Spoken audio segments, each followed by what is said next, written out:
চতুৰ্থ শ্ৰেণীৰ পাঠ 11 অসমৰ প্ৰাকৃতিক সম্পদ। ইয়াৰ প্ৰশ্নোত্তৰখিনি আমি কি কৰিম এতিয়া সব ৰিভাইজ কৰিম গোটেই প্ৰশ্নোত্তৰখিনি। প্ৰথম প্ৰশ্নত কি আছিল? প্ৰাকৃতিক সম্পদ কাক বোলে? প্ৰাকৃতিক সম্পদ কাক বোলে? খ নম্বৰ উত্তৰটো কি আছিলে? প্ৰাকৃতিক সম্পদ মানে কি আছিলে? প্ৰকৃতিৰ পৰা পোৱা, প্ৰকৃতি মানে আমাৰ পৰিৱেশৰ পৰা পোৱা, হয় নহয়? প্ৰকৃতিৰ পৰা পোৱা সকলো বস্তুকে কি বুলি ক'ম? প্ৰাকৃতিক সম্পদ। যেনেবা কোনবিলাক প্ৰাকৃতিক সম্পদ? বায়ু, পানী, মাটি, খনিজ পদাৰ্থ, অৰণ্য, এই সকলোবিলাক আমি প্ৰকৃতিৰ পৰা পাওঁ নাই? পৰিৱেশৰ পৰা পাওঁ নাই? এইটোকে কি বুলি কওঁ আমি? প্ৰাকৃতিক সম্পদ বুলি কওঁ। নেক্সট প্ৰশ্ন, খনিজ সম্পদ কাক বোলে? খনিজ সম্পদ কাক বোলে? খনিজ সম্পদটো কি আছিলে? ভূগৰ্ভত খাৰুৱা তেল, প্ৰাকৃতিক গেছ, কয়লা, চূণশিল আদি পোৱা যায়। ভূগৰ্ভত পোৱা এই সম্পদবোৰেই হৈছে খনিজ জাত বা খনিজ সম্পদ, হয় নহয়? কিন্তু ভূগৰ্ভ মানে কি? মাটিৰ তলত বুজায়। মাটিৰ তলত কোনবিলাক বস্তু আছিলে? খাৰুৱা তেল, প্ৰাকৃতিক গেছ, কয়লা, এইবিলাক আমি ভূগৰ্ভত পোৱা যায়। আৰু এই ভূগৰ্ভত পোৱা সম্পদবোৰক কি বুলি ক'ম? খনিজ সম্পদ। একেবাৰে ইজি, হয় নহয়?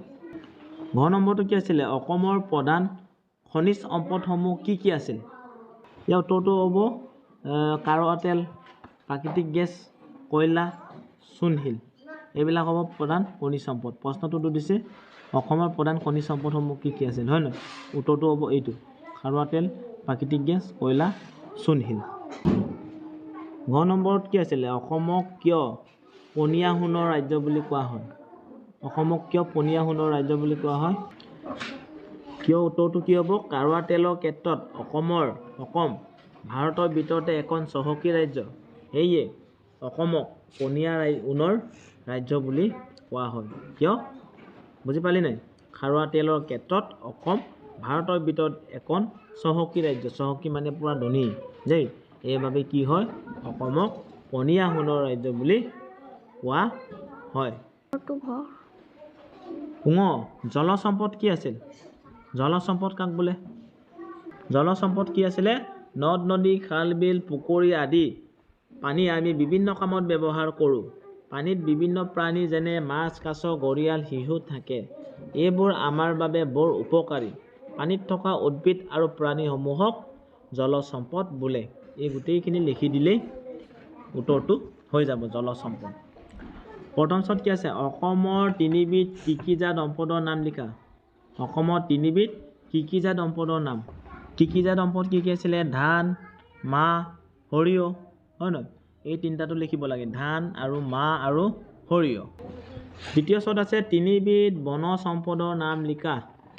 তিনিবিধ বনজ সম্পদৰ নাম কি হ'ব? বনচুম, শাল, চেগুন, এইবিলাক লিখিব পাৰে দেই। ইয়াত বহুতো আছে, তিতা চপা, গমাৰি, বাঁহ বেত, এইবিলাক লিখিব পাৰে। এইখিনি উত্তৰটো, বনচুম, শাল, চেগুন, এইবিলাক। 2 নম্বৰত আছে আমি কিয় প্ৰাকৃতিক সম্পদবোৰ সৎ ব্যৱহাৰ কৰিব লাগে? মানে নিয়মমতে কিয় ব্যৱহাৰ কৰিব লাগে? কিয়? উত্তৰটো ইয়াতে চমুকৈ দিয়া আছে, এইটোকে লিখিব পাৰে আৰু দীঘলকৈও লিখিব পাৰে। সকলো প্ৰাকৃতিক সম্পদেই অতি মূল্যৱান। এই সম্পদবোৰ যাতে প্ৰকৃতিৰ বুকুৰ পৰা নিঃশেষ হৈ নাযায়, মানে শেষ হৈ নাযায়, তাৰ বাবে এইবোৰ আমি সংৰক্ষণ কৰিব লাগে। আৰু ইয়াতকৈ আৰু বহলাইও লিখিব পাৰে দেই।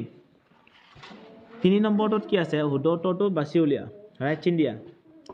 আলকটৰা কয়লা খনিত পোৱা যায়, সেইটো অশুদ্ধ। আলকটৰা কয়লা খনিত পোৱা নাযায়। চূণশিল এবিধ বনজ সম্পদ নহয়, এইটো অশুদ্ধ। ঘ প্ৰাকৃতিক সম্পদৰ আমি সৎ ব্যৱহাৰ কৰিব লাগে, হয়, এইটো আমি সৎ ব্যৱহাৰ কৰিব লাগে, এইটো শুদ্ধ।